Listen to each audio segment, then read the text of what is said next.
Ahora llega el momento de hablar de otro de los aspectos muy importantes si hablamos de pastillas de actualidad. Él es un gran economista y tenemos el placer de decirle buenas noches al señor Miguel Ponce. Hola Miguel, buenas noches.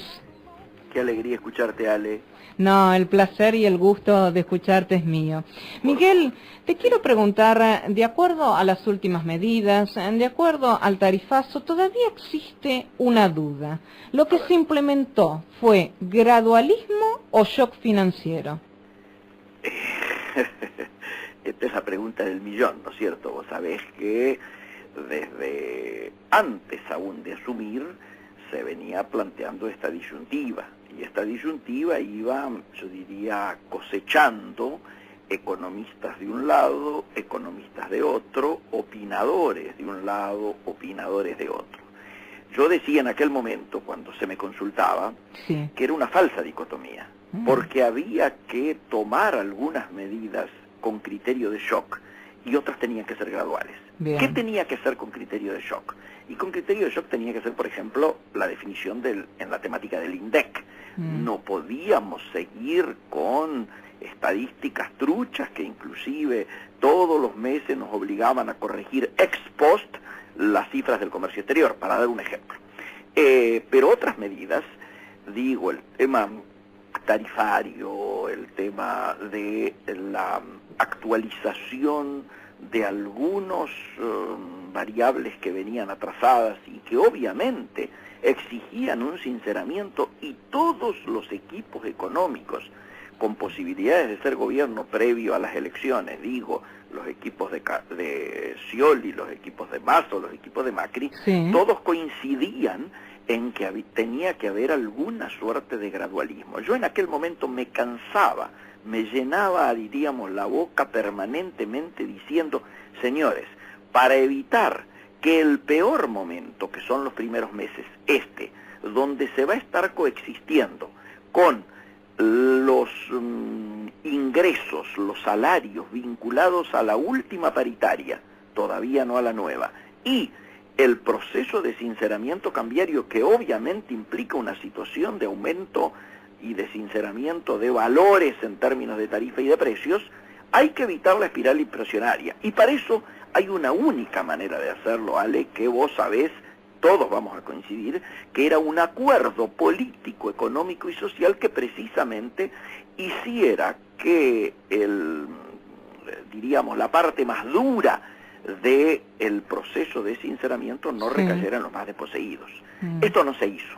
No. Y entonces hoy nos encontramos con 4 o 5 oleadas de remarcaciones, que te lo dice cualquiera que está en el tema comercial, que han llevado a una situación inflacionaria donde estamos escuchando que para marzo se habla de un 6% de piso, dicen algunos, en términos de inflación. Vos sabés que esto es superior inclusive a lo que algunos países tienen como inflación anual, o sea, en un mes, y en el mes que ha terminado y en el mes anterior, hemos tenido valores superiores a los guarismos anuales de los países que nos rodean.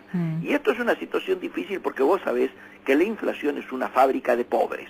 Entonces, debió haberse tomado medidas que evitaran que esta situación estuviese recayendo hoy en la situación que tiene que ver con los precios y en la situación que tiene que ver con el empleo. Acá, claramente, si no marchamos hacia un acuerdo, una mesa de acuerdo, algunos dicen que ya es tarde. Yo creo que es tarde para la que debió haber sido la mesa originaria, pero no es tarde para la que podemos hoy construir desde el Congreso.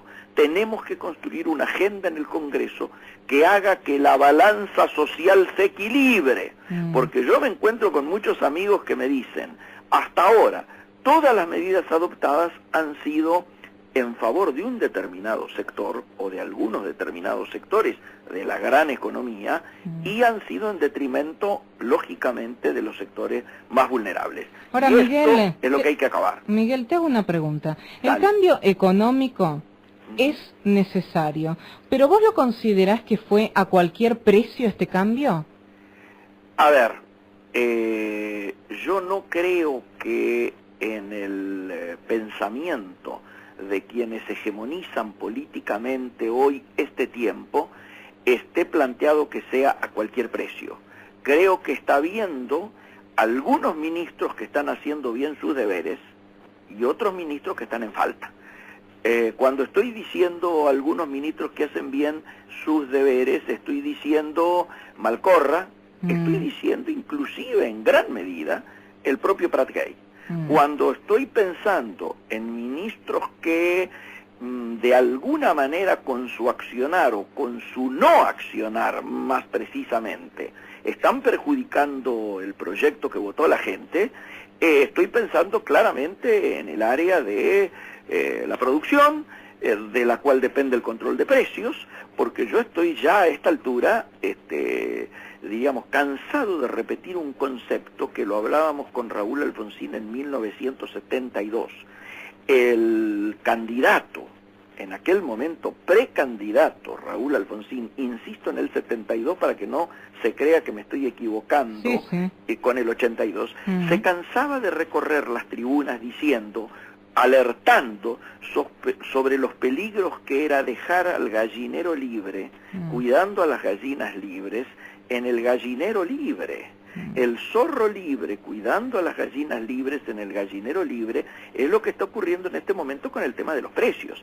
Si nosotros ponemos a cargo del área que tiene que controlar la inflación y los precios a los responsables, número 1 de la Anónima y número 2 de Carrefour, y algo me parece no se está entendiendo.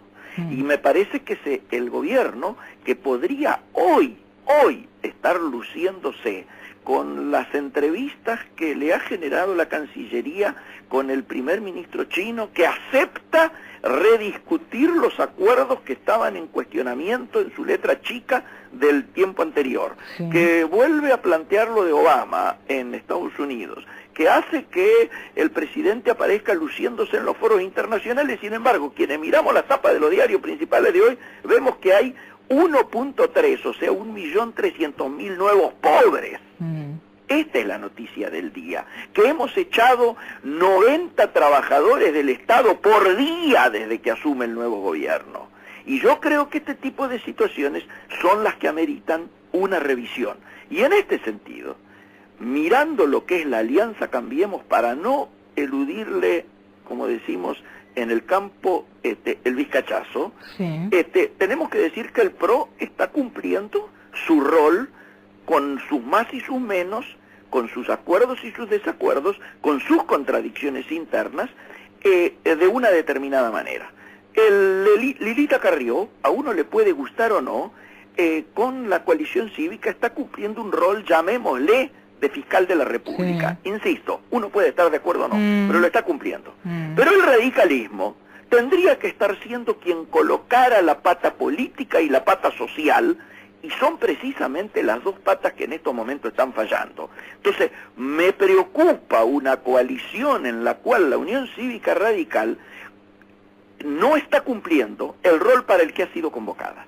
Y lo digo desde adentro.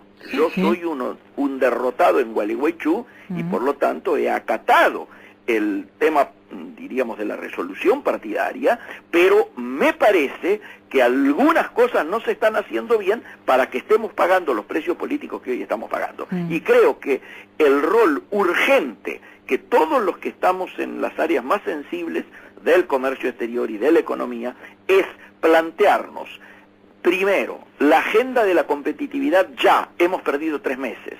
¿Para qué? Para ayudar a que se equilibre la balanza social que hasta ahora viene absolutamente desbalanceada, como está quedando demostrado en las primeras planas simplemente de los diarios de hoy.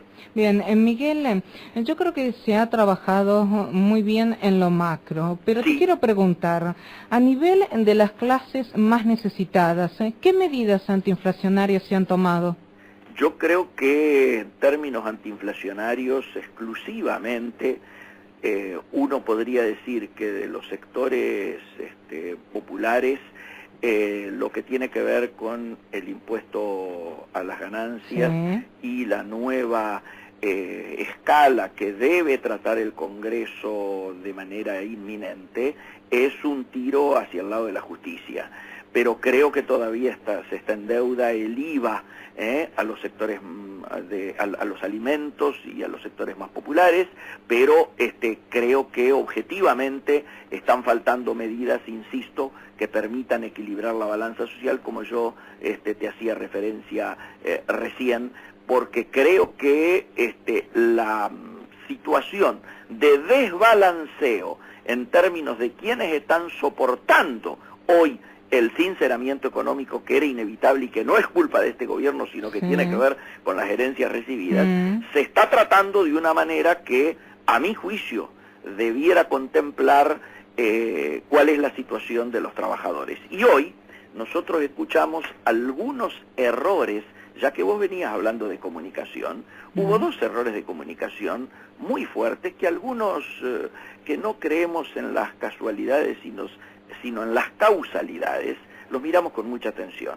La vicepresidenta de la Nación, a cargo de la presidencia en ese momento, dice explícitamente que lo que no pueda pagar el Estado lo tiene que pagar la gente.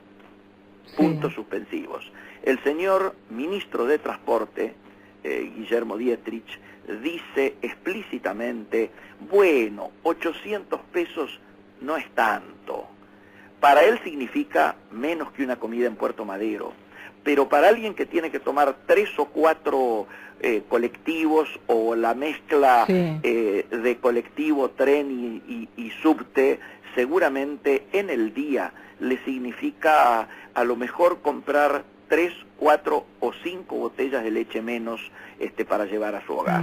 Entonces nos parece que los anuncios debieron ser hechos simultáneamente a la puesta en marcha de la tarjeta multimodal. ¿Qué quiero decir? Que alguien que viene del Gran Buenos Aires con el mismo valor suba a su colectivo, pase a su tren, vuelva a su colectivo y termine en el subte con el mismo valor. Esto que en todo el mundo es una obviedad, y todos los que hemos salido de Argentina sabemos que con cualquier ticket de transporte uno utiliza el modo y la combinación que le convenga al mismo valor, aquí no se ha implementado. Entonces, insisto, no es lo mismo 800 pesos para el ministro Dietrich que para el laburante que viene desde Rafael Calzada, por elegir simplemente al azar algún lugar geográfico del Gran Buenos Aires. Miguel, yo creo que el sinceramiento a nivel de las tarifas está bien, pero ahora este sinceramiento de la suba de las tarifas debería ir acompañado de la suba del salario, porque si no es absolutamente desproporcional. Es necesario porque heredamos, y es verdad, la herencia recibida, que tampoco nos podemos quedar 100 días, nos quedamos con la herencia recibida, ahora otros 100 días con herencia recibida, y después ya la herencia recibida ya va a caducar el plazo de la herencia recibida, porque siempre ha sido así, porque también pasó con Néstor Kirchner al comienzo, que todo era herencia recibida. Bueno, pero vamos a dar un tiempo, vamos a dar una capacidad de espera. Ahora, lo que no puede esperar es un aumento tan importante de tarifas, creo yo, sin un aumento del salario. Sin discusión, Ale, el tema tiene que ver con las paritarias. Y por eso yo hablaba de que debería haberse convocado un acuerdo político, económico y social para evitar precisamente la espiralización inflacionaria. Esto no se ha hecho, ahora existe la posibilidad, a lo mejor todavía estamos corriendo contrarreloj, de poder hacerlo vía el Parlamento. El Parlamento debe tener adelante suyo la agenda que precisamente permita que este tipo de situaciones nos vayan posibilitando equilibrar la balanza y la justicia social en quien soporta este sinceramiento económico inevitable. Nadie duda que las tarifas estaban atrasadas. Nadie duda que se pagaban los valores en términos de servicio más bajos de la región. La pregunta es, ¿era necesario hacerlo a esto en términos de shock o se podría haber anunciado y hecho después que las nuevas paritarias estuvieran vigentes? Y yo creo realmente que esto podría haber sido hecho así. De la misma manera que algunas medidas que nos enteramos por lo diario, porque no fueron discutidas en el marco de un programa, como las ventajas para las mineras, se podrían haber esperado hasta que realmente la situación estuviera bastante más equilibrada. Creo que no están ayudando al gobierno de Cambiemos algunas decisiones que objetivamente parecieran hechas por el enemigo. Ahora te quiero hacer una pregunta, Miguel, que me parece importante. Sí. Nuestro país está esperando con un plan A, con mucha fuerza, creo yo, las inversiones, por esto lo de los fondos buitres, por esto lo del arreglo. Ahora me pregunto, este es el plan A, ¿nosotros tenemos un plan B? Porque si estas inversiones no llegan exactamente al tiempo en el cual estamos necesitados, porque hay muchos argentinos, hablemos de los jubilados, hablemos de gente que está en una situación muy difícil para afrontar este aumento, aunque se tomen determinadas medidas, igual el aumento existe. Sí. El tiempo de el ingreso de estas inversiones va a ser equitativo con las necesidades, y en ese caso, ¿hay un plan B, C, D, E, F y todo el abecedario completo? Ale, tu pregunta es excelente y tiene que ver con las cosas que hoy se están discutiendo en los lugares donde se toman las decisiones. Es obvio de que la llegada de inversiones, primero, tiene sus condiciones. Las condiciones es el cierre de los holdouts, esto está muy claro. Pero cuando hablamos de inversiones, ¿de qué tipo de inversiones estamos hablando? Es obvio de que las inversiones a largo plazo, que trascienden 3, 4 generaciones, que tienen que ver con obras de infraestructuras necesarias e imprescindibles para mejorar nuestra competitividad.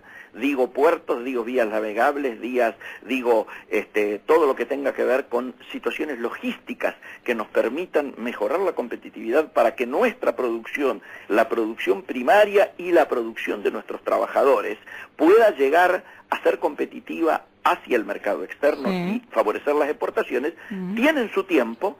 Y lógicamente esas sí tienen que ser financiadas de manera barata, como lógicamente hoy hay fondos disponibles, en el largo plazo. Para eso el cierre de los holdouts es una situación imprescindible. Ahora, las inversiones productivas tienen otra lógica.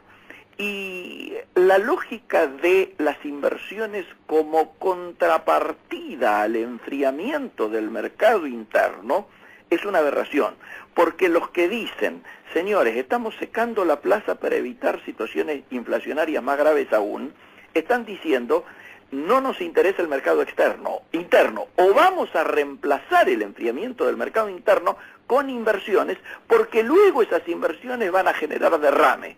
Esto es una barbaridad económica y hasta empíricamente puede demostrarse que la teoría del derrame es una falacia solamente para entretener giles, digámoslo con todas las letras. Entonces, es muy importante que vayamos hablando de que las inversiones que tienen que venir vinculadas a la actividad productiva. Si no, vamos a tener una situación de que somos mirados, porque como se viene una nueva ola favorable a los países emergentes, y nosotros somos el país emergente de la región, que es mirado con más simpatía, se piensa que esas inversiones van a venir aquí. Lo importante es que no sean inversiones especulativas, porque hoy por hoy está conveniendo traer capital externo para colocar en las alternativas financieras que se están empezando a diseñar, antes que traerlo para inversión productiva. Y nosotros lo que queremos es que vengan inversiones con carácter productivo. Por eso es que nos preocupó tanto un debate que hubo vinculado a lo que debió haber sido, y te subrayo, debió haber sido porque no lo es, la Agencia de Promoción de Inversiones y de Comercio Exterior, que se anunció que iba a estar en manos de Elizondo, y sin embargo terminamos dividiendo por problemas internos y por problemas de concepción política en una agencia de promoción de inversiones en el área del Ministerio de la Producción. ¿A cargo de quién? ¿De alguien vinculado a la producción? No, de alguien vinculado a los fondos especulativos. Se ha colocado a cargo de esa agencia para solamente facilitar las gestiones de las empresas nacionales que quieran conseguir inversiones externas. Se ha colocado a Procassini. El resto de las inversiones nuevas, las que tienen que ver con lo que uno estaba buscando, también se colocó bajo el área de gente que no está vinculada a la estructura de la producción y al pensamiento y a la matriz ideológica vinculada a la producción. Se ha colocado en el área del señor Reiser, que hoy por hoy es la pata visible del área económica de la Cancillería, para que estas inversiones pasen por ese lugar. Nos parece que aquella idea de inversiones vinculadas a la producción y al comercio exterior que todos teníamos y en la que todos habíamos confiado, se ha quedado frustrada y ya llevamos 3 meses perdidos en poner en marcha la agenda de la competitividad en la Argentina. Bien, Miguel, ha sido clarísimo, ha sido un verdadero placer. Tenemos cantidad de llamadas que ya las vamos a pasar al aire, tenemos oyentes grabados, un verdadero gusto que hayas estado, uno de los grandes referentes económicos de nuestro país. Un placer enorme, Miguel, gracias y que tengas una linda noche. Muchísimas gracias, Ale, y siempre a disposición de qué le digo y de los amigos de Rivadavia.